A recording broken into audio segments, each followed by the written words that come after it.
So I got this cast iron pan from my coworker Joanne. It's an older one. I don't know if you can see that, but it's a classic right here. So we're going to clean her up. All right, so there's the cast iron, and not sure if you can see, but a lot of that rust is coming off. Now I did take it out to, and I used some, let's see, I'll show y'all. I just used some baking soda, you know, the Arm & Hammer, yeah, that guy right there. So I used some of that, and it kind of made a paste in a bowl, so I mixed it in that bowl. I should have shown y'all, put that on video, but I forgot. So essentially that's what you do. You make kind of like a paste, and then you coat the pan, and then after I drain the water, coated the pan with the baking soda and let it sit for about 30 minutes, and then rinse it off. And now we're doing another hot bath. And after that, probably gonna scrub. And while we're waiting, made some of those, had a leftover ham. I bagged up all of it. It's one of those pre-cut hams, so I'm freezing all those, put them in individual bags. In fact, I'll show you what that looked like.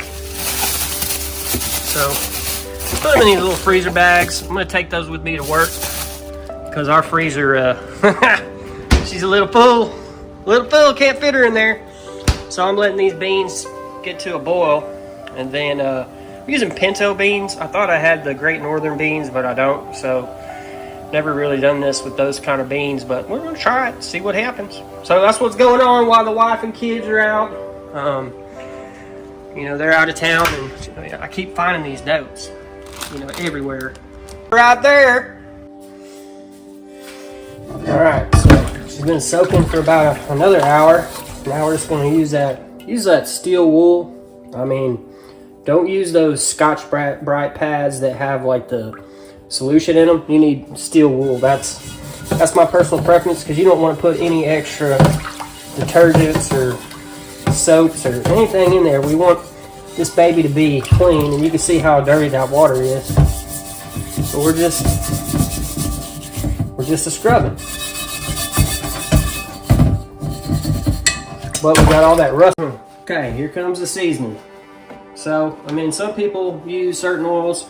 I mean, I'm just going to use canola oil, because that's what I have. I'm not going to go and buy that fancy flaxseed oil. Some people like that, but in my opinion, flaxseed oil has a lower smoke point, and I don't want to deal with all that.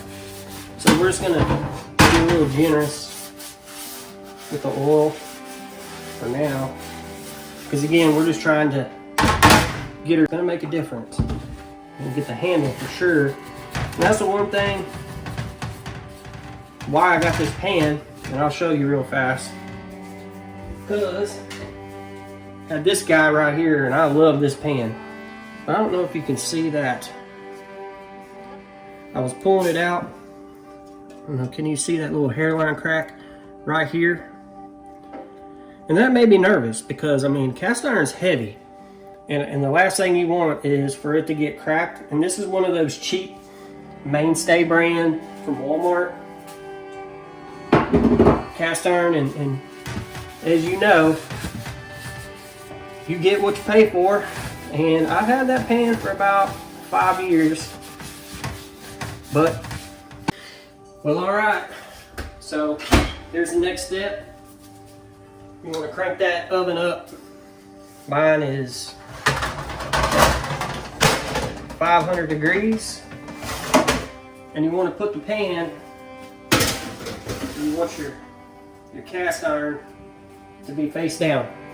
Just trust the process. So we'll put that in there. I'm going to let it go for about an hour and 20 minutes.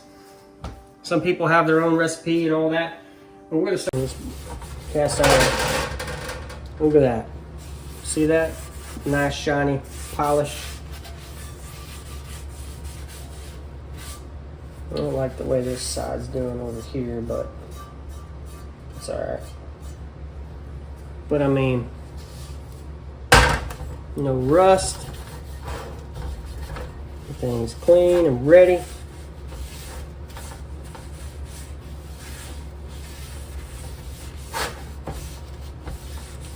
So this pan is nice and ready to be cooked on. So what are we gonna do tonight? Probably gonna make some rings. Look at that. No, that is beautiful.